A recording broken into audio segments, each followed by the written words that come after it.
Assalamualaikum warahmatullahi wabarakatuh. Halo Sobat Cap Kampung, kembali lagi di channel Cap Kampung 86, channelnya anak kampung. Jadi teman-teman, dalam video kali ini kita akan mereview tentang jeruk nagami atau yang biasa disebut jeruk kimkit.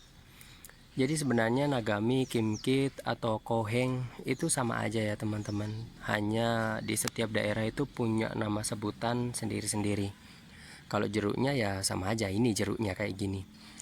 Tapi sebelum kita lanjut pada pembahasan yang lebih jauh, boleh dong buat teman-teman yang belum subscribe, di subscribe dulu channelnya anak kampung ini, agar memungkinkan biar bisa update terus video bermanfaat lainnya setiap hari ya. Oke teman-teman, kita langsung bahas aja. Pertama-tama yang akan kita bahas seperti biasanya ya, yaitu media tanam. Jadi gini teman-teman, kalau untuk jenis jeruk itu tipe tanaman yang suka unsur hara teman-teman. Nah, unsur hara alami itu bisa didapat dari sekam bakar, humus. Contohnya seperti itu. Jadi di sini anak kampung menggunakan medianya itu tanah biasa dicampur sekam bakar sebagai humusnya, dan juga dicampur dengan kohe kambing. Jadi di sini kita menggunakan perbandingan itu 1:1 teman-teman. Jadi tanahnya satu bagian, kohe kambingnya satu bagian, humusnya juga satu bagian. Baru nanti di bagian bawahnya itu kita kasih sekam yang utuh, sekam yang masih belum dibakar. Tujuannya itu cuman buat ini aja, agar mempercepat proses penyerapan air ya, dan juga untuk penyimpanan air. Jadi kalau ada sekamnya yang masih utuh itu, airnya itu bisa tersimpan di situ guys. Jadi seperti itu. Nah, untuk pemilihan media tanamnya kurang lebih seperti itu guys.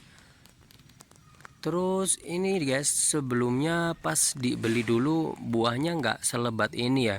Karena kalau misalkan teman-teman beli dari pembibitan itu, pasti pertama beli itu menggunakan ini media tanamnya, sekam yang masih utuh ya, bukan sekam bakar. Jadi kulit padi yang masih utuh itu.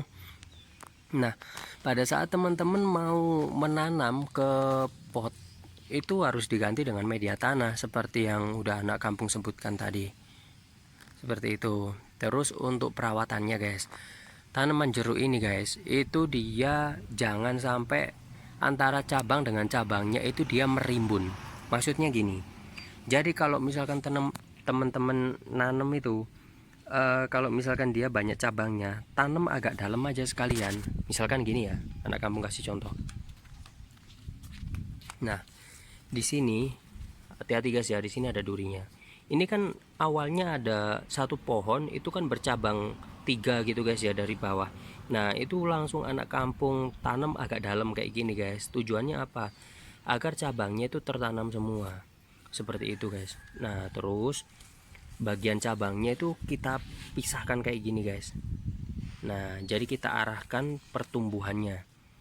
Tujuannya itu agar bagian tengahnya di sela-sela daunnya itu tetap tersinari sinar matahari dengan baik dan tidak merimbun. Seperti itu. Terus perawatannya lagi guys, kalau misalkan udah banyak cabangnya, itu harus sering-sering teman-teman potong. Tujuannya itu agar keluar cabang yang baru dan keluar buah yang baru lagi guys. Seperti itu proses perawatannya. Jadi harus sering-sering dipangkas juga ya guys ya, kalau tiap kali habis berbuah. Ini kebetulan buahnya rimbun banget guys. Oke, ngomong-ngomong soal hama. Nah, tentunya guys, setiap tanaman itu pasti punya hama ya. Bukan tanaman kalau nggak punya hama. Nah, seperti ini guys. Di sini biasanya yang sering itu hama yang seperti ini loh guys. Putih-putih kayak gini loh. Nah, kalau putihnya skincare nggak apa-apa. Ini putihnya penyakit ini guys. Nah, seperti ini. Nah, tapi wajar guys kalau ada penyakitnya kayak gini, dikit-dikit gitu nggak apa-apa, wajar masih. Yang nggak boleh itu kalau banyak. Nah, untuk perawatannya sendiri guys, kalau tanaman jeruknya teman-teman itu terkena penyakit, itu bisa teman-teman semprot menggunakan insektisida alami atau insektisida yang kimiawi ya. terserah teman-teman mau cari yang merek apa. Anak kampung nggak mau sebutin merek, langsung aja teman-teman pergi ke toko pertanian ya, jangan toko material. Teman-teman tanya aja langsung di situ, obat untuk hama jeruk, untuk cabuk atau hama yang putih-putih gitu, orang pertanian udah paham. Oke guys, sekarang untuk pemupukannya guys. Pemupukannya itu teman-teman terserah mau pakai pupuk apa ya. Kalau anak kampung sih di sini kebetulan biasanya sering dikasih pupuk Ajinomoto guys. Nah kayak gini. Nah ini pupuknya, sorry kebalik. Nah Ajinomoto cap mangkok guling. Jadi biasanya itu dikasih pupuk itu 2 minggu sekali guys. Ini dikasih pupuk 2 minggu sekali pakai Ajinomoto, bisa pakai NPK, urea atau apa gitu ya. Bisa juga teman-teman pakai ganda hasil. Terus yang pasti itu pemberian pupuknya harus dijeda guys ya, 2 minggu sekali. Ntar kalau misalkan mau dikasih pupuk yang lain itu ya selisih berapa hari gitu ya, nggak boleh sering-sering juga guys. Jadi pemberian pupuknya jangan terlalu sering-sering guys, usahakan berikan pupuk yang alami guys, karena ini udah dibantu dengan media tanamnya tadi. Kita kan menggunakan kohe kambing ya, kotoran kambing, itu udah pupuk yang alami guys. Oke guys, jadi kurang lebih seperti itu ya cara penanaman. Terus sorry, ini yang hampir ketinggalan. Kalau teman-teman misalkan beli ke tempat pembibitan di pertanian ya, usahakan teman-teman itu kalau beli bibit itu cari yang kayak gini nih, misal ya. Jadi teman-teman tuh nyarinya bibit yang bagus itu kayak gini teman-teman. Cari tunas yang muda, Jadi bibitnya itu loh, maksudnya bibitnya itu masih muda. Nah terus ada buahnya yang masih kecil ya. Jangan cari yang batangnya itu kelihatan tua, pendek, terus udah ada buahnya agak banyak gitu. Itu biasanya sulapan guys.